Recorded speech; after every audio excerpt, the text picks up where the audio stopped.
Sir நம்ம அத்திகா மரம் sir இது.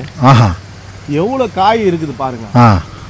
இதான் நம்ம ஃப்ரெண்டு எவ்வளோ காய் பறித்து வச்சிருக்கிறார் பாருங்க. நல்ல ஒரு அருமையான காய்ங்க இது. அத்திக்காய் இருக்கிற ஊர்ல வைத்தியனுக்கே வேலை இல்லைன்னு சொல்லுவாங்க. அந்த அளவுக்கு உகந்தது இது. ஒரு குழந்தை பிறந்த தாய்மார்களுக்கு இந்த அத்திக்காயை எடுத்தும் போய் ரெண்டா அரிஞ்சு தண்ணியில போட்டு தேவையான அளவு உப்பு போட்டு வேக வச்சு வெயில்ல கொஞ்ச நாள் உலர்த்தி வச்சு அப்பப்போ கொஞ்சோண்டு எண்ணெயில போட்டு வறுத்து கொடுத்தோம்னா இதை விட ஒரு மருந்து எதுவுமே கிடையாதுங்க. அந்த அளவுக்கு சிறப்பு குணங்களா? அந்த அளவுக்கு சிறப்பு வாய்ந்தது. இந்த அத்தி மரத்துல போயிட்டு இப்படி ஏதாவது எடுத்து நம்ம சுரண்டோம்னா பால் வரும். ஆமா, அந்த பாலை எடுத்து நம்ம வாயிலையோ இல்ல வயிற்றுலயோ புண்ணு இருந்ததுன்னு வைங்க, இந்த அல்சர்னால ஏற்படுற புண்ணுங்க, அந்த புண்ணுங்களுக்கு இந்த பால் வந்து அவ்வளவு உகர்ந்தது அத்தி பால். அந்த அளவுக்கு இது ரொம்ப பிரமாதமான ஒரு விஷயம். தாய்மார்களுக்கு ரொம்ப பிடிக்கும் சொல்லுங்க. ரொம்ப பிடிக்கும், ரொம்ப உகர்ந்தது. அதே மாதிரி பாத்தீங்கன்னா சுகர் இருக்கிறவங்க அடிக்கடிக்கு இந்த அத்திக்காயை சாப்பிட்டா சுகர் வந்து கண்ட்ரோல்ல இருக்கும். அந்த அளவுக்கு ஓரளவுக்கு தோற்பான விஷயம். உடம்புக்கு ஜீரண சக்தி கொடுக்கக்கூடிய ஒரு உகர்ந்த காயின்னே சொல்லலாம். நம்ம கிராமத்துங்கள்ல இருக்கிற இந்த மாதிரி அத்தி மரங்க தான் ஒரிஜினல் மரம். அந்த விக்கிறாங்க பாருங்க கடைகள்ல, நல்லா போண்டா போண்டாவா பெருசு பெருசா இருக்கும்.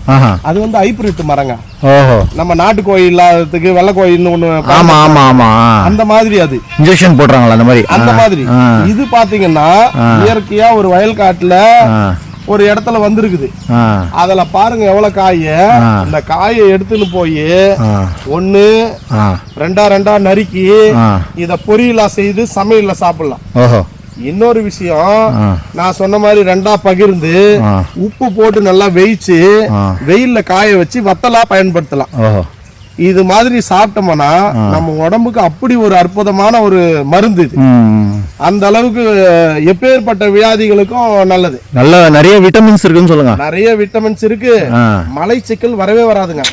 மலைச்சிக்கல் என்ற பிரச்சனையே இருக்காது. காலையில நம்ம போனோம்னா அவ்வளவு அற்புதமா மலம் கழிக்கலாம் இந்த காயை சாப்பிடும் போது. ஆமா, இப்ப நம்ம சாப்பிடுற உணவு எல்லாத்துலயுமே வந்து மலச்சிக்கல் வரதுக்கு உண்டான இதுதானே இருக்கு, வாய்ப்புகள் இருக்கு.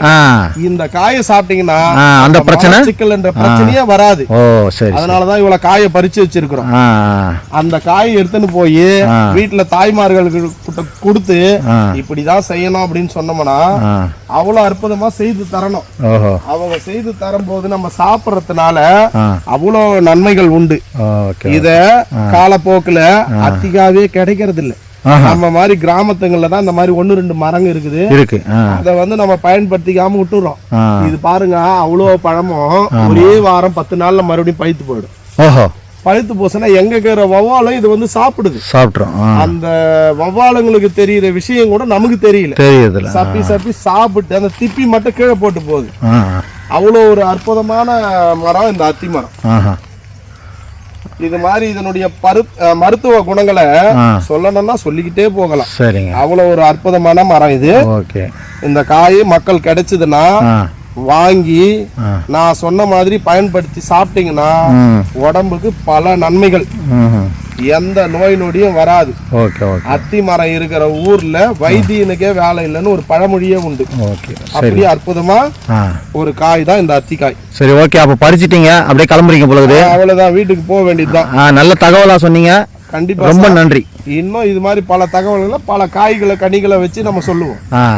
Okay, thank you sir, thank you.